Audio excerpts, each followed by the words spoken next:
Welcome to another episode of Dialogue with the Dukes, live from the soundstage here at the Digital Media Classroom here at Wellington High School.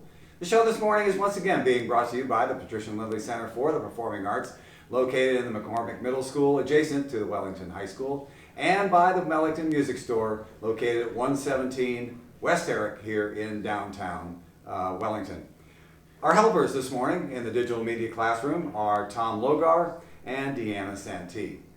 This morning we have to bid shall we say, not necessarily a fond farewell, but a farewell to our school psychologist, Dr. Zabornik. He is going to be leaving the school district here at the end of November. So we bid farewell to one of our favorite interviewees here in the Digital Media Classroom. But fear not, we have Dr. Z's replacement this morning, Ms. Kaitlyn Gray. Hello. Good morning. She is the replacement for Dr. Z, and we're going to talk to her this morning a little bit, get a little bit of her background, and then we'll talk about exactly what she's going to be doing here in the Wellington School District, as well as the differences between what she has been doing or will be doing here in the school and what Dr. Z has done for the past several years. So once again, welcome, Ms. Gray. You went to Amherst Steel High School, which is obviously just right down the road there on Route 58. You were there as a student, but also you had extracurricular activities, and I guess you can't really call it an extracurricular activity, but you were involved. One of the things that you did, or one of the classes that you took, is something exactly what's going on here in the Digital Media Classroom at Wellington High School. You were in TV production. Talk about your experiences there in TV production at Amherst Steel. Yes, I was in TV production. It is a 2-year course. We had block scheduling back when I went to school. And it was your junior year, you work and learn all the background of TV production and giving speeches and writing scripts. And then your senior year, every day you do a 14-minute live broadcast to the school just to give the news. You filmed features, you learned how to do beats and reporting, you learned to anchor, you learned the technical directing and the directing piece of television production. It was a pretty cool class. Did you, is this a class that you chose to take as an elective, or this was required by the school? So they had a bunch of different tech classes that you could take. We had med tech, which was you worked at the sporting events and you learned all about the body, and if you were going to be a physical therapist, something along those lines. There was pub tech, which was newspapers, editing, things of that nature, and then there were robotics classes and things like that. So they had lots of options. Why? Just out of your curiosity, why did you choose TV production? I really liked it. I like weather, so I thought possibly down the line being a weather person. A weather girl. Yeah, I thought possibly being a weather person down the line, and that's not what I chose to do. I ended up here in the schools, but it was a fun experience. Well, you graduated from Amherst Steel and then went on to college.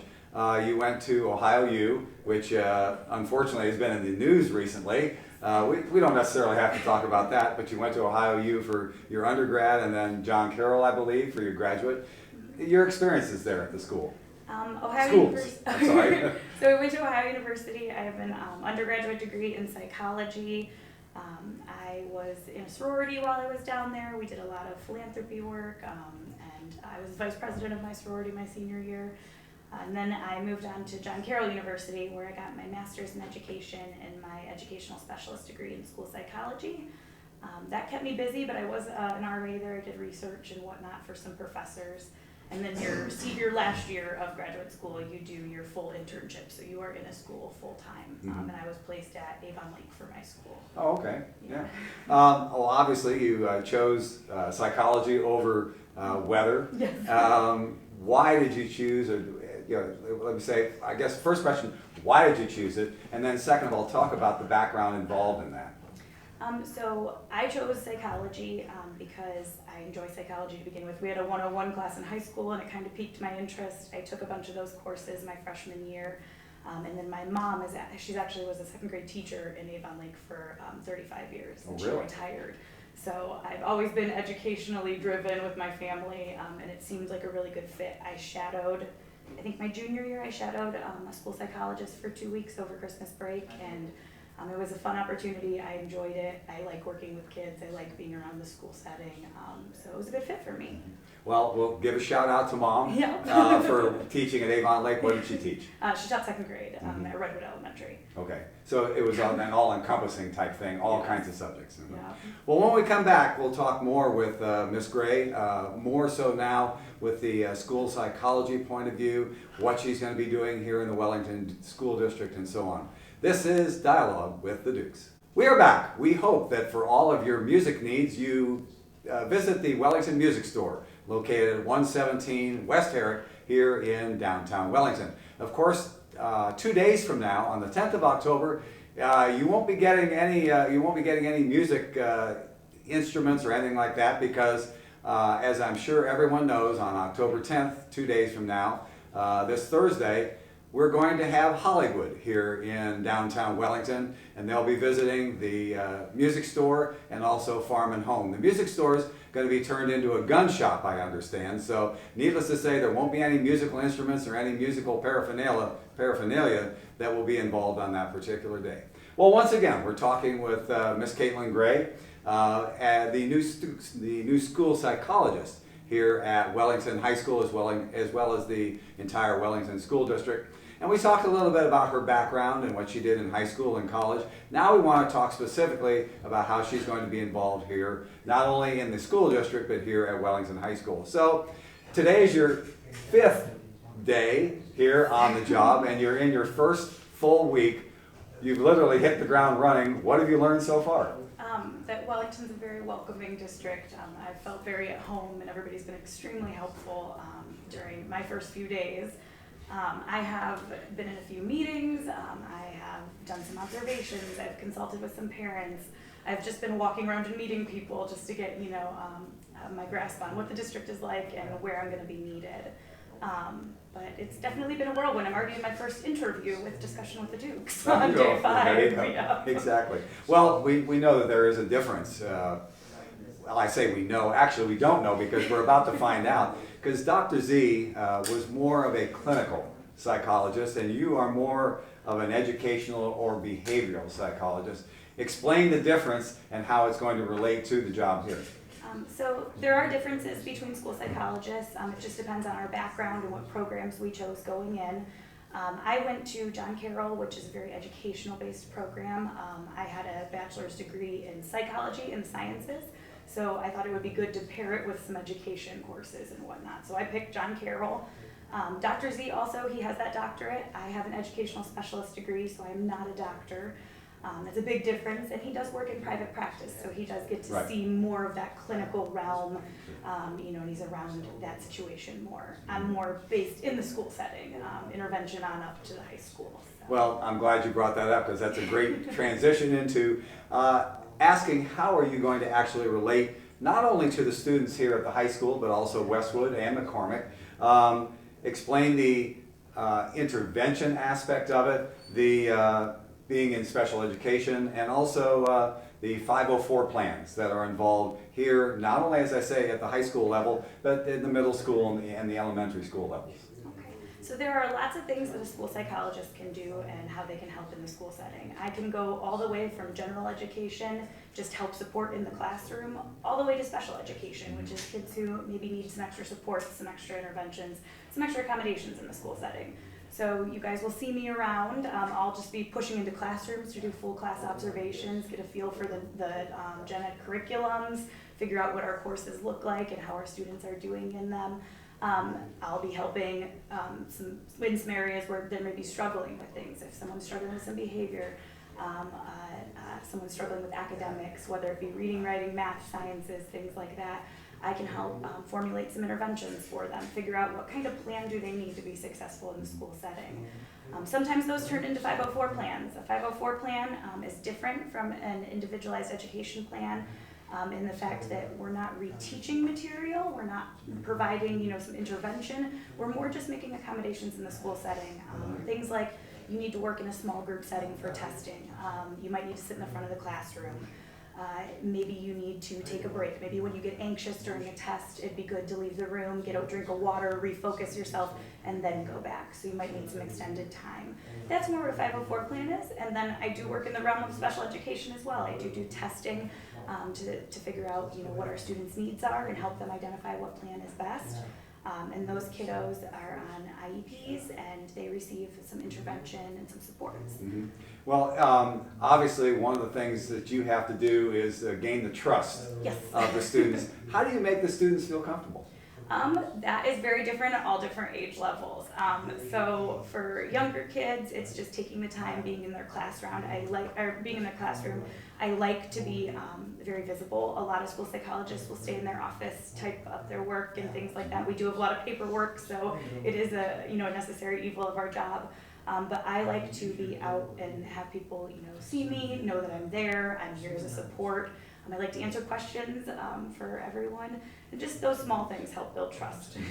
Well, obviously, it's like a three-pronged thing. You have the students, you have the teachers, but then also you have that third prong that's called the parents. Yes. How do you interact with the parents and gain their trust? A lot of it is just making sure that I make phone calls, I reach out before I start any special projects. I'm an available resource to them, making sure that I'm close to my phone, that I return those voicemails. Email is a really good way to contact parents at all times throughout the day, even if they're at work. And then just being, a listener. If they need someone to hear what's going on, formulate a plan, let them know that I'm here to support their students and their community. Have you had the opportunity to meet with any of the parents yet? I have had a few meetings with some parents, and they've been wonderful as of so far. They're letting me get acclimated and are giving me some background information. It's been nice. Mm-hmm. Good. Well, we talked about the fact that it may be like a three-pronged type situation, but we have one particular individual at all three schools, and that's known as the principal. Yes. And here at the high school, of course, Mrs. Drake. How are you involved with Mrs. Drake? Is there a type of getting together with her, or is it just coming in and reporting to her? How does that actually work? So far, I've seen her in meetings. We've worked together on those pieces. I've emailed back and forth if she has any concerns or needs support in anything. I've been trying to send emails just to figure out kind of where I fit in. I don't think we've figured out yet exactly how it's going to work, but I hope we get in that flow and she knows that she can reach out to me in any interesting situation or any time that something is going on at the high school that she might need some support in, or her teachers might need some support in. Well, as I said, I can't specifically speak to McCormick Middle School principal or Westwood because I'm more obviously involved here at Wellington High School. But as I found, and for all those of you who have seen previous episodes of Dialogue with the Dukes, Mrs. Drake has been very accommodating, and I hope that you will find the same thing because she's been very accommodating to me, not only with Dialogue with the Dukes, but also the athletics that I'm involved in here at Wellington High School also. Well, finally, we know that Dr. Z's shoes are going to be hard to fill. He's been here for several years. He's been involved with the school, with the parents, with the students, and been involved in all those things that you were talking about with the 504 plans, the intervention, special education, and so on, and how that all interacts. And so it's obviously going to be a rather daunting challenge, I think, for you, because you're not necessarily filling his shoes, even though, as you said, there is that difference between the clinical aspect and the fact that he has a private practice, whereas you are going to be more involved with the students. So you're obviously going to have to develop your own niche here in the school, and should I say the schools.